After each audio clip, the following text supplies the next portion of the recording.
행복한 안식일입니다. 얼마나 행복하십니까? 억수로 행복합니다. 예. 경상도에서 오셨나 봐요. 예. 저희가 이렇게 연합으로 함께 모여서 예배 드린 게 얼마 만인가요? 3년 만이요? 연합으로 우리 양평군 교회 연합회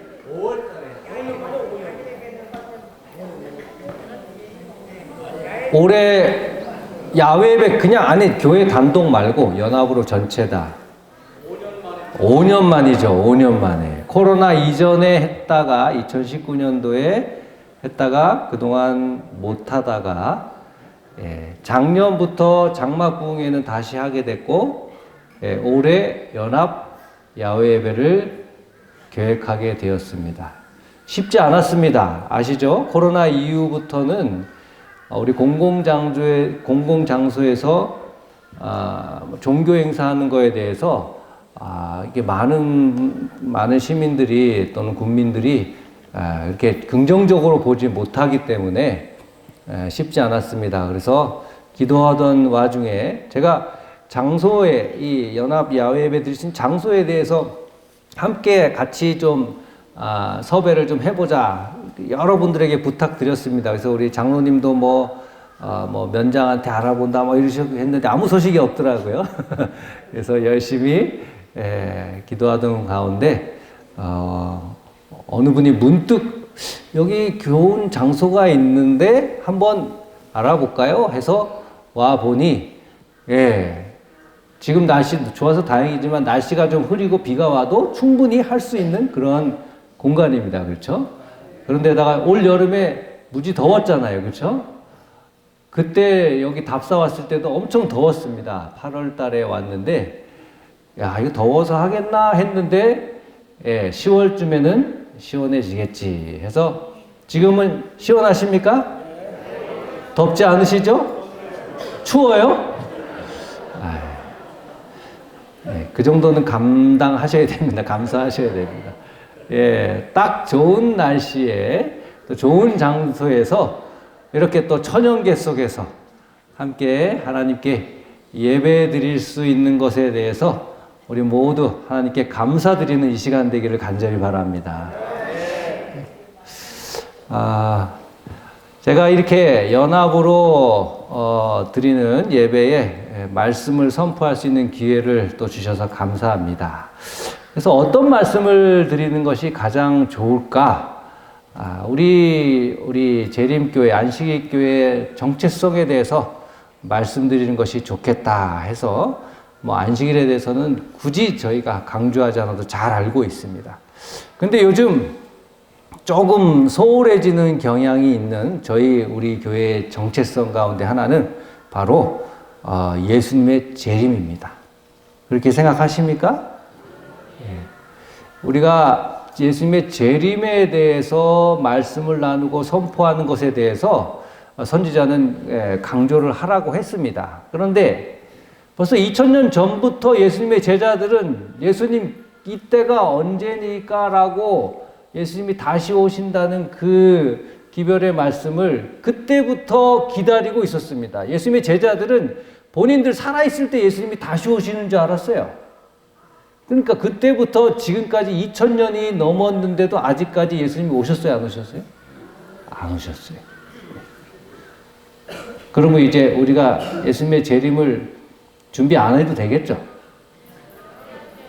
해야 됩니다. 열처녀의 비유가 또 많은 성경의 말씀들이 예수님의 재림을 강조하고 또 강조하고 있는 것이 사실입니다. 그래서 오늘 제가 드릴 말씀은 주께서 다시 오십니다 라는 제목의 말씀인데 이 주께서 다시 오십니다 라는 말씀 이 제목을 4글자로 줄인다면 뭐라고 말씀할 수 있을까요? 조용히 하고 계시고 조용히 한 발 늦었네요. 제가 어제 미리 알려줘가지고 자 뭐라고요? 마라나타 다 들어보셨습니까? 무슨 의미가 있다고요? 예, 주께서 예수님이 다시 오십니다. 그러니까 뭐 해야 돼요? 준비합시다. 우리 다 함께 한번 마라나타 외쳐볼까요? 시작. 마라나타. 기억하세요. 다른 건 잊어도 요 마라나타, 예수님 다시 오십니다. 준비합시다. 요거는 결코 잊지 않는 우리 모든 성도들 되기를 간절히 바랍니다. 오늘 본문의 말씀은 잘 아는 사도행전 1장 6절로 8절의 말씀입니다. 1장 6절로 8절의 말씀인데 8절은 다 같이 낭독하겠습니다. 그러면 뭐 해야 될까요? 성경을 피셔야 됩니다. 그래서 제가 성경 찬미 꼭 준비해오라고 제가 다 말씀드렸습니다. 기억나십니까? 제가 지도자들한테 다, 목사님들한테 다 말씀드렸는데, 안 가져오신 교회 많으면 이거 문제가 있어요. 제가 그래서 고민했습니다. 여기다 스크린까지 설치하고 할까?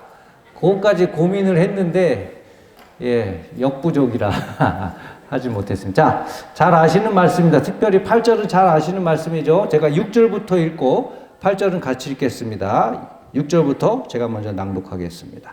저희가 모였을 때에 예수께 묻자와 가로되 주께서 이스라엘 나라를 회복하심이 이때니까 하니 가라사대 때와 기한은 아버지께서 자기의 권한에 두셨으니 너희의 알 바 아니요. 다 같이 읽겠습니다. 시작. 오직 성령이 너희에게 임하시면 너희가 권능을 받고 예루살렘과 온 유대와 사마리아와 땅끝까지 이르러 내 증인이 되리라 하시니라. 아멘.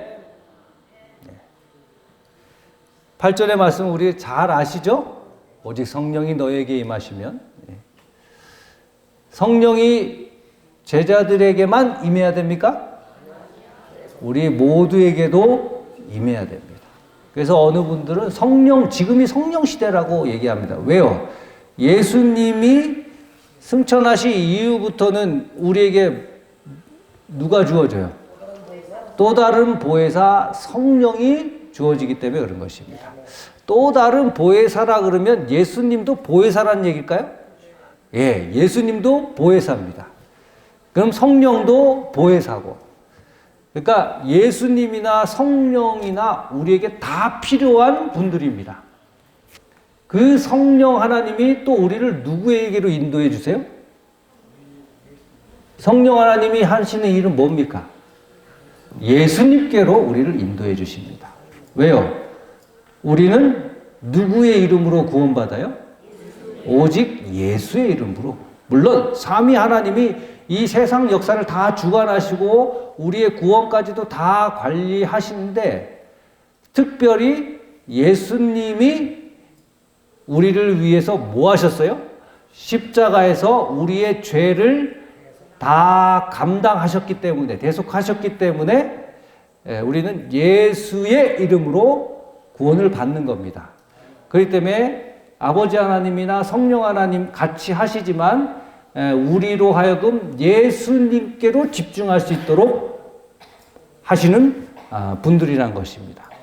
그래서 우리가 이 시대에는 성령을 받아야 됩니다. 제자들이 언제 정신 차렸어요? 예수님 따라다닐 때? 언제 정신 차렸어요?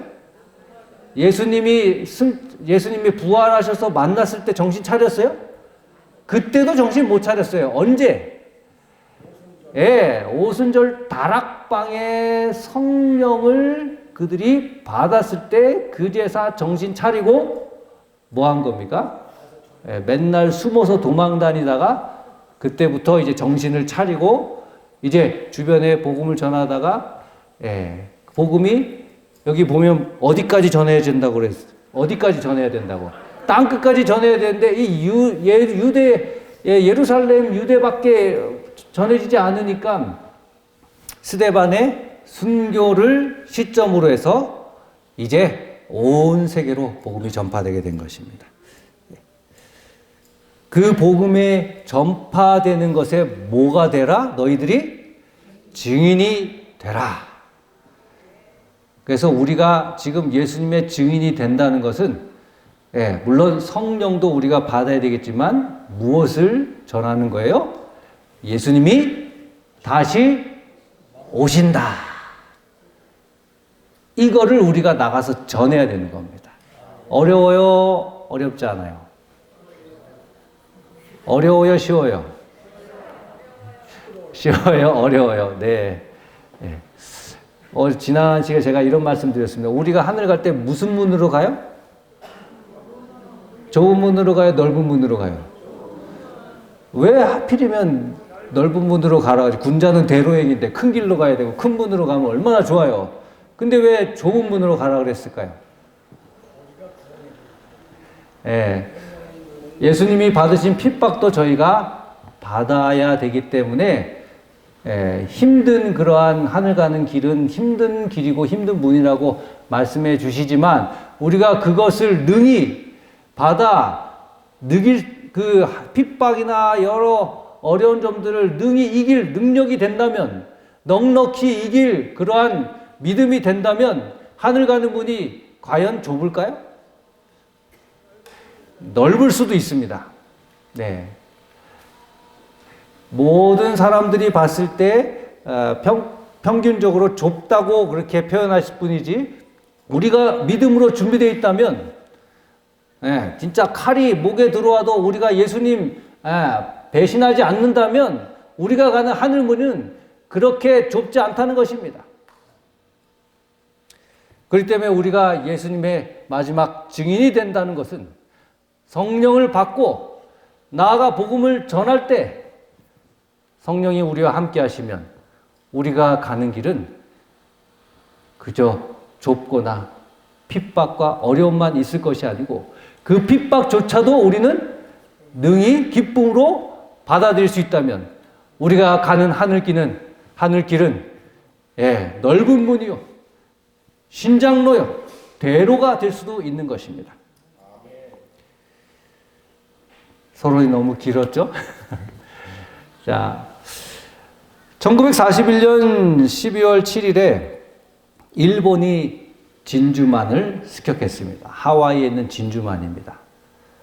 그런데 그 당시만 해도 미국의 군사력은 세계 최강이었어요. 감히 일본이 미국을 공격하리라고 생각을 못했습니다. 그런데 우리가 역사적인 사건을 통하여 알지만 어떻게 됐어요? 일본이 미국을 공격했습니다. 그런데 그때 지키고 있던 레이더 병이 이상한 물체들이 날아오고 있다 얘기를 했는데도 그냥 우습게 지나쳤습니다.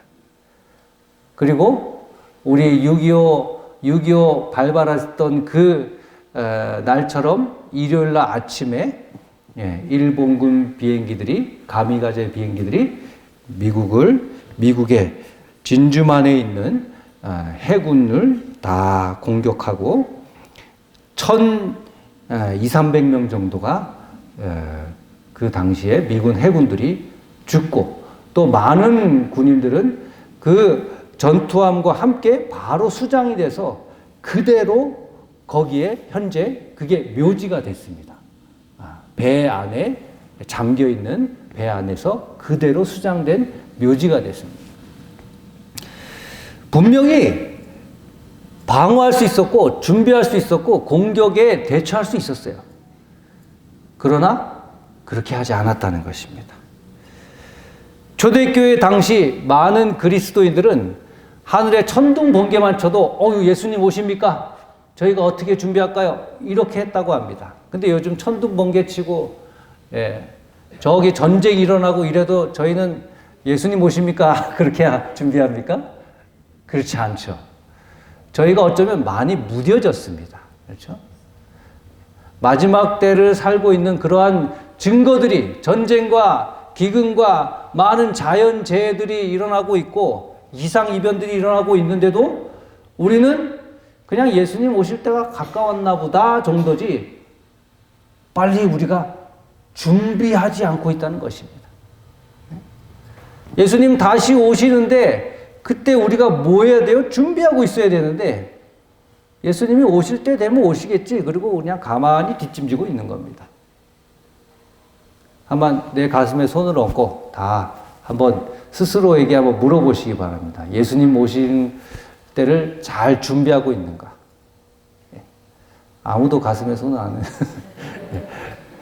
노아의 때와 같이 그렇다는데요. 노아의 때가 우리가 솔직히 경험해보지 몰라서 잘 모르지만 많은 사건들을 보면 노아의 때와 비슷한가요? 다른가요?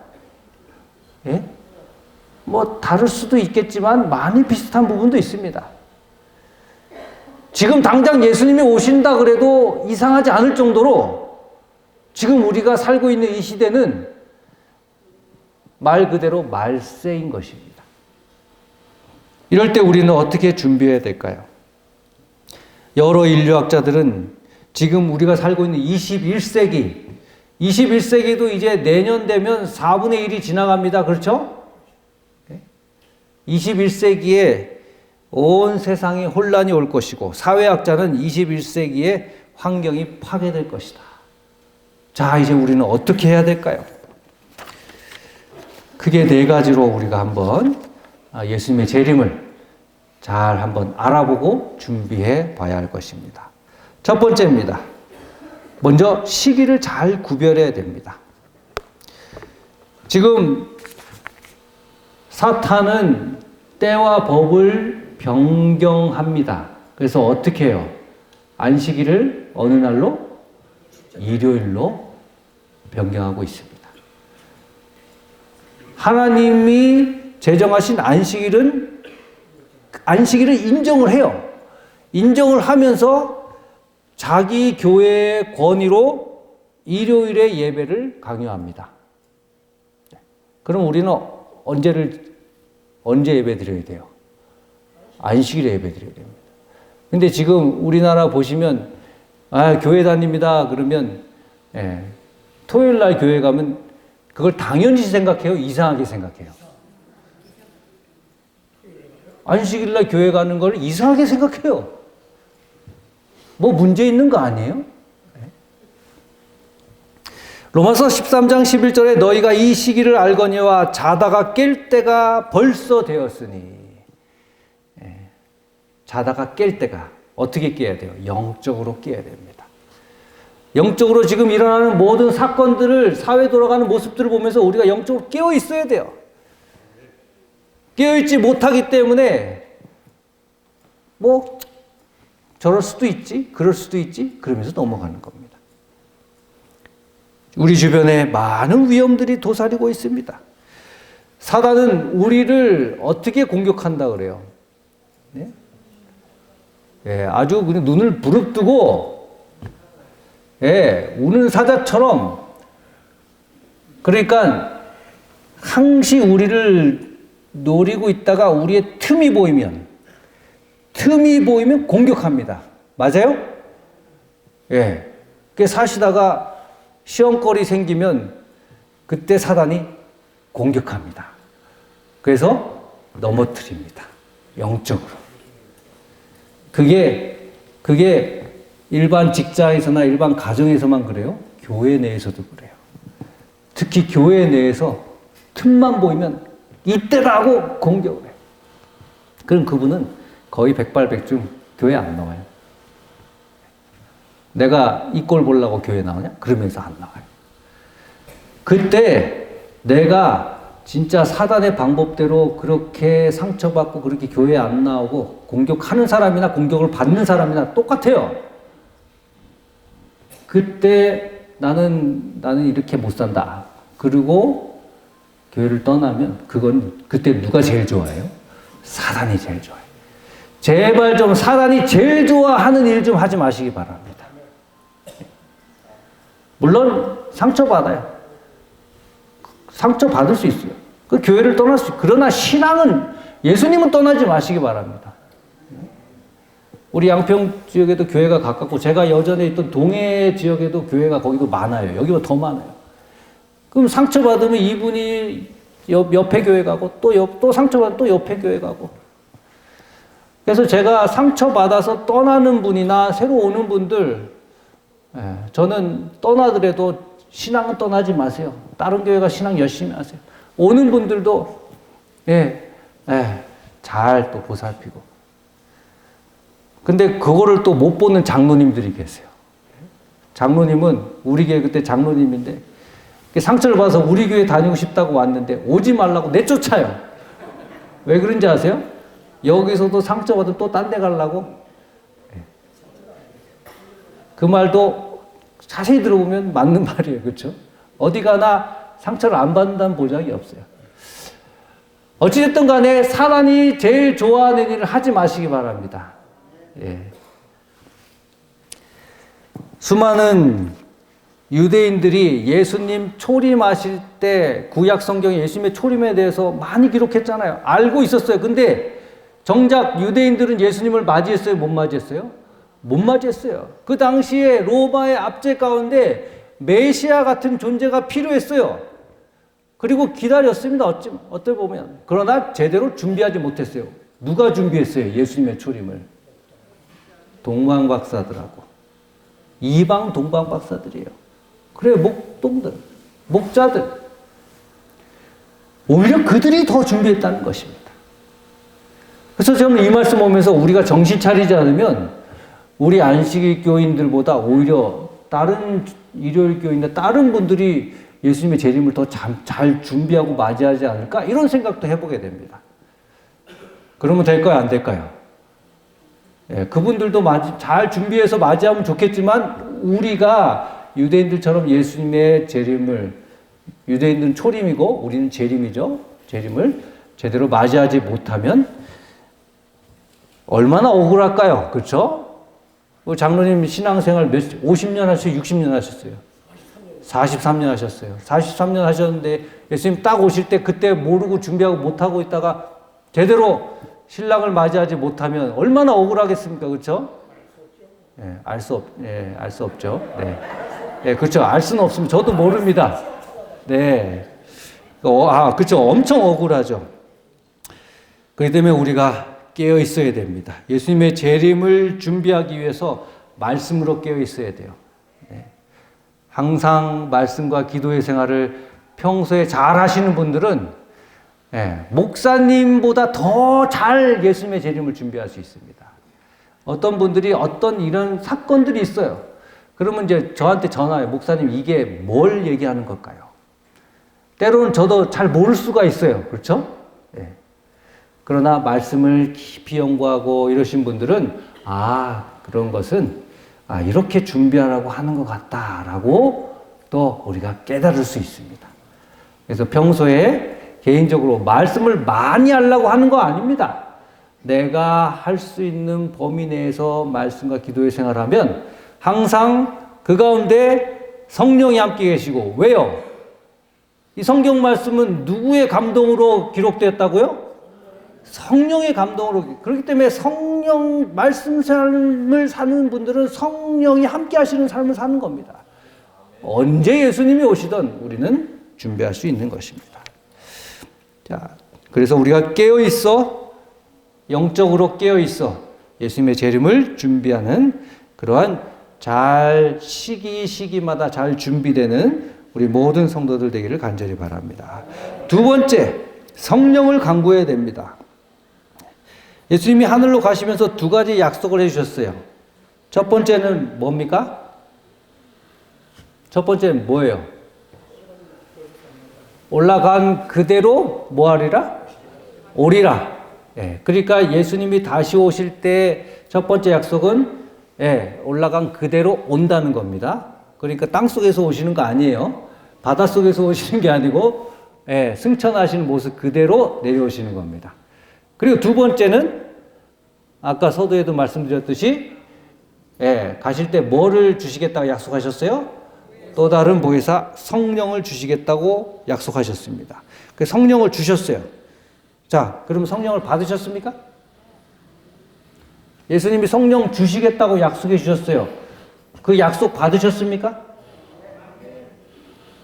누가 내 생일날 선물을 줬어. 선물 받습니까? 네? 뭐 거부하고 안 받고 이러는 분 계세요? 받아야 됩니다. 근데 그 성령을 받았는데 잘 그걸 간직하고 계시냐, 그렇지 않느냐. 선물 어디 구석에 처박아두고 어디 있는지도 모르고 또는 잊어버리고 이러면 될까요? 안 될까요? 안 됩니다. 잘 받아서 간직하고 있어야 됩니다. 근데 성령님이 딱 저희한테 오면 그냥 내가 잘하든 못하든 계속 저희와 함께 계십니까? 그렇지 않죠? 네. 저희가 성령을 받을 준비 자세가 돼야 돼요. 그 성령을 받는 방법, 아시는 분 계십니까? 성령을 받는 방법. 성령을 받으셨다 그랬는데, 네? 네, 맞습니다. 예. 우리의 삶 가운데 회개의 삶이 있어야 됩니다. 어떤 분은 교회 가면 맨날 회개하라 그래서 그 말 듣기 싫어서 교회 안 가는 분이 있다 그래요. 네. 뭐 난 잘못한 것도 없는데 뭘 자꾸 회개하라 그래. 그런데 회개해야 됩니까? 해야 됩니다. 우리는 태어날 때부터 뭐니까? 죄인이니까. 내가 잘했던 못했던 우리 아버지 어머니가 죄인이기 때문에 나도 죄인이에요. 우리 아버지 어머니가 한국 사람이기 때문에 나도 한국 사람인 거예요. 그렇죠? 운명입니다. 어찌 보면 운명. 그러니까 그 운명을 넘어서기 위해서는 그 방법을 알려주셨는데 회개해야 됩니다. 회개하는 삶을 살 때 성령이 너는 성령 받을 준비가 돼 있구나. 그리고 그 가운데 함께 하시는 겁니다. 그래서 회개하는 삶을 사는 사람은 내가 잘못했던 잘했던 회개하는 삶을 사는 사람은 항상 성령의 축복이 그 가운데 임하시는 겁니다. 그래서 우리는 철저한 회개가 필요합니다. 그럴 때 우리는 우리의 마음 가운데서 이제 나아가 복음을 선포하게끔 만드는 것입니다. 내가 회개하지 않고 맨날 내가 잘못했는데 내가 이러면 나가 복음을 전할 양심 때문에, 양심의 가책 때문에 그게 안 돼요. 그렇죠? 근데 내가 회개하고 항상 겸손하게 살다 보면 그래도 내가 뭐라도 해야 되는데 예수님의 재림을 위해서 하나님을 위해서 뭐라도 해야 되는데 하면서 조금씩 옆집에 뭐라도 갖다 주고 그냥 인사할 때마다 아주 밝은 모습으로 인사하고 우리의 전도가 전도지 들고 나가서 하는 것만 전도가 아니에요. 평소에 이웃들에게 밝은 모습, 좋은 모습 이런 모습을 보여주는 게 전도인 것입니다. 저분은 나보다 못 사는 것 같은데 맨날 밝고 막 표정이 좋고 좋게 인사하고 뭐 나보다 못 먹는 것 같은데 뭐 있으면 갖다 주고 이러면 감동이 돼서라도 저분은 도대체 어떤 분이길래 보니까 교회 나가. 그럼 저분처럼 교회 나가면 나도 저분처럼 아주 좋은 사람이 되겠다. 그런 감동 가운데 성령 감동이 함께하는 겁니다. 근데 맨날 억지로 전도에 끌고 와서 앉혀놓고 그분은 곤욕이죠. 예. 하도 부탁하니까 와서 앉아서 듣고 억지로 하는 게 아니고 마음에서 우러나오게 하는. 일단 그러기 위해서는 우리 스스로가 우러나와야 돼요. 우리 스스로가 감동이 돼야 돼요. 우리 스스로가 감동이 돼야지 그들에게 감동을 전하지. 우리 스스로에게 성령의 감동이 없으면 그게 안 된다는 것입니다. 옛날에 쥐 잡는 날이 있었다 그래요? 맞아요? 예, 쥐 잡는 날이 있었습니다. 농수산부에서, 우리 정부 농수산부에서, 쥐 잡는 날을 해가지고 너무 번식력이 좋으니까 또 전염병 옮기고 하니까 우리나라에 쥐의 종류가 10여 가지 이상 된다고 합니다. 그래서 농산부에서 쥐약도 무료로 배포하고 공공단체에서 이렇게 쥐잡기 날을 실시했어요. 근데 그 쥐라는 글씨 있죠? 쥐. 쥐에서 그 우에서 오로 바꾸면 어떻게 됩니까? 쥐의 위에서 외로 바꾸면 위에서 외로 바꾸면 죄가 됩니다. 우리는 쥐 잡지 말고 뭘 잡아야 돼요? 죄 잡아야 됩니다. 이 죄는 예, 지금 쥐보다 전염성이 더 많아요. 그렇죠? 번식력도 더 빨라요. 이 죄는 예, 쥐의 역사보다 훨씬 더 오래됐고요. 그리고 이 범위가 광범위합니다. 범우주적입니다. 이 죄는. 그렇죠? 근데 우리는 그 죄를 잡아야 돼요. 쥐약처럼 약으로 될까요? 안 될까요? 안 돼요. 그럼 이 쥐를 잡으려면 어떻게 해야 돼요? 아니, 죄를 잡으려면 어떻게 하면 될까요? 신약하고 구약. 네. 예, 그것도 좋죠. 그렇죠? 네. 죄를 잡는 죄의 가장 좋은 방법. 죄는 불로 잡아야 돼요. 무슨 불? 성령의 불. 예. 예. 구약, 신약 그 성경도 성령이 함께 하시는 거니까 맞습니다. 예. 불로 잡아야 돼요. 성령의 불. 네. 예. 성령의 불로 그 죄를 잡을 때 그날부터는 우리는 매일 매순간 예수님의 재림을 준비하는 거나 마찬가지입니다. 세 번째, 특별히 우리 가운데 불화가 생기지 않도록 기도해야 됩니다. 마지막 때 사탄은 자기의 종들은 그냥 거들떠보지도 않아요. 그냥 가만히 냅둬도 알아서 잘 죄짓고 사니까 누구를 공격을 해요? 네, 하나님 믿는 사람들, 저희를 공격합니다. 근데 제대로 성령의 삶을 살고 완전히 하나님의 사람이다 이런 사람 건들지 않아요. 왜냐하면 자기가 아무리 노력해도 허사니까 그런 사람들은 공격 잘 안 해요. 근데 왔다 갔다 하는 사람, 예, 신앙을 잘 믿었다가 또 세상에 빠졌다가 왔다 갔다 양다리 걸치는 사람들, 이런 사람들을 공격합니다. 그렇죠? 그래야 좀 효과가 있을 거 아니에요. 그렇죠? 사단 입장에서 봤을 때. 그러니까 뭐 하게 해요? 서로 싸우게 하고 불화일으키게 하고, 예, 서로 왔다 갔다 하게 하는 것입니다. 그런 것이 일어나지 않도록 우리는 기도해야 돼요. 예. 한동안 차 뒤에 먼 글씨가 많이 있었어요. 내 탓이요. 예. 그래서 잘했던 못했던 우리가 서로 낮추고 양보하는 게, 그래, 내가 잘못했어. 내가 너로 하여금 화를 내게 해서 미안해. 내가 너로 하여금 죄를 짓게 원인 제공해서 미안해. 이러면서 자꾸 양보하고, 그렇게 할 때 그 가운데 또 성령 하나님이 함께 하셔서 우리가 예수님의 재림에 집중할 수 있도록 하시는 것입니다. 교회 안에서 싸우면 선교가 돼요, 안 돼요? 안 됩니다. 그렇기 때문에 우리는 오직 예수님만이, 또 예수님의 재림을 준비하는 것에 집중해야 됩니다. 그거 하는데도 바쁜데 그거 안 하니까 이제 사단이 끼어들어가지고 너희들끼리 싸우기라도 해라. 심심하지 않니? 그러는 거예요. 사도행적 36페이지에 이렇게 말합니다. 제자들은 약속이 성취되기를 기다리면서 참된 회개로 그들의 마음을 겸비하게 하고 그들의 불신을 자복하였다.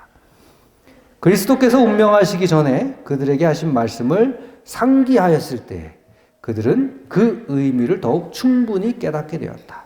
그들이 그분의 순결하고 거룩한 생애를 명상할 때에 만일 그들의 생애로 그리스도의 품성의 아름다움을 증거할 수만 있다면 너무 힘들어서 하지 못할 수고나 너무 커서 못할 희생이 없다는 것을 느꼈다.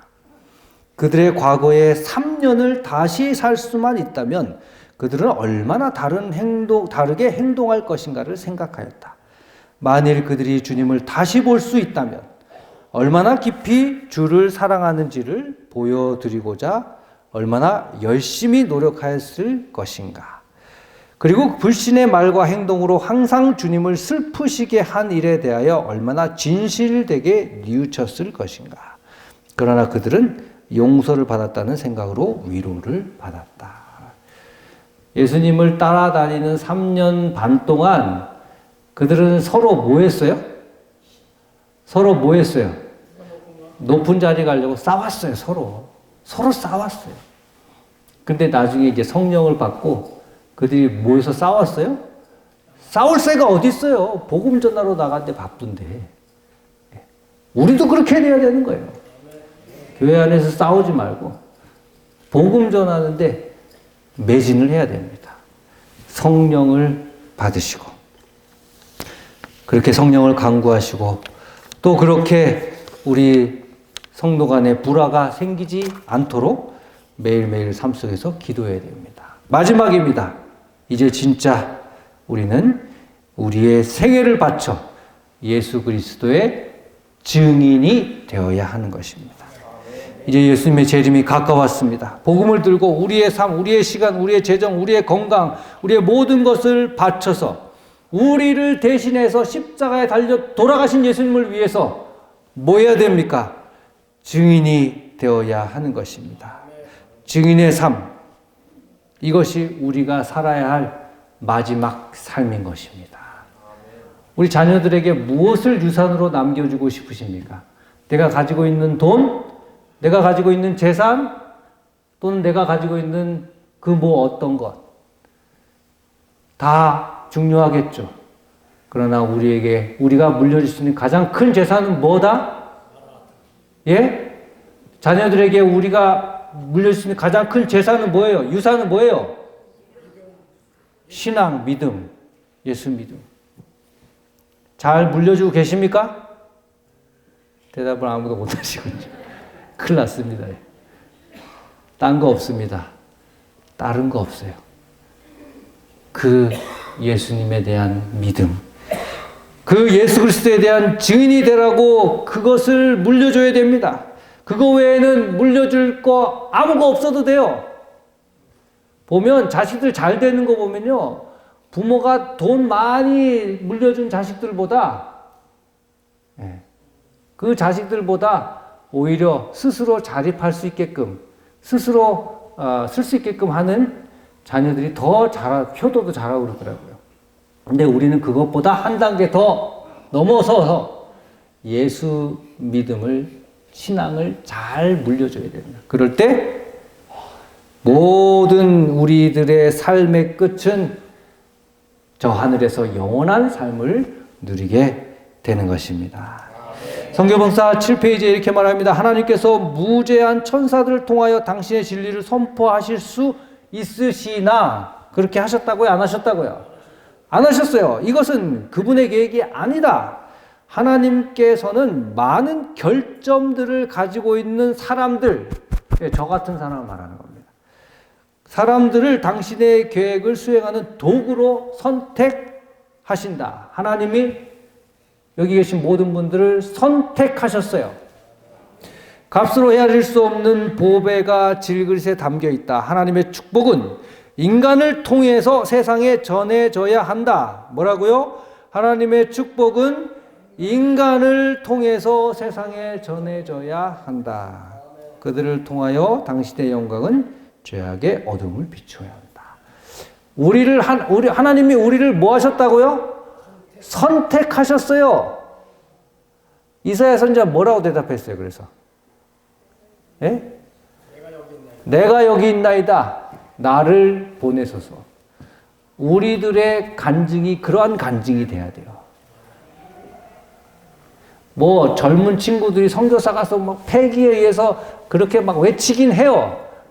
내가 여기 있나이다. 나를 보내소서. I will missionary 막 그렇게 해요. 저도 25년 전에 선교사 갔다 왔는데. 그럼 어르신들은 아유 나는 뭐 늙어서 못해. 지금 평균 연령이 어떻게 되는지 아세요? 예? 우리나라 평균 연령, 남자, 여자 평균 연령이 어떻게 되는지 아세요? 43살. 예. 지금 50년대, 60년대. 예. 지금 최근에 제가 들은 정보에 의하면 여성분은 90.7세. 남자는 86인가 87점 몇 세. 자, 지금이 그래요. 이제 앞으로 10년, 20년 후면 더 늘어나겠죠? 예. 제가 이제 어르신들 나이 되면 아마 평균 나이가 연령이 100세까지 될 수도 있어요. 자, 그러니까 지금 60대, 70대들은 어찌 보면 한창입니다. 한창 젊은 패기를 가지고 우리가 예수 그리스도의 증인이 되어야 되는 거예요. 제 말에 동의하시면 아멘 하시기 바랍니다. 네, 감사합니다. 억지로 하는 감이 없지 않아 있지만 그래도 해야 됩니다. 사랑하는 성도 여러분, 이제 나아가서 영혼들을 만나시고 예수 그리스도의 십자가에 다함이 없는 그 사랑, 이 세상을 다 안으셨어요. 팔을 쫙 벌리시고, 그쵸? 누구든 나에게로 오라. 이제 이 세상은 추수할 일꾼들을 부르고 계십니다. 예수님은 우리를 부르고 계세요. 우리가 진정한 예수님의 증인들, 예수님의 일꾼들이 되기를 간절히 바랍니다. 아멘. 주님 다시 오십니다. 아멘. 준비합시다. 아멘. 다 같이 마라나타 외치고 말씀을 마치겠습니다. 시작! 마라나타! 감사합니다.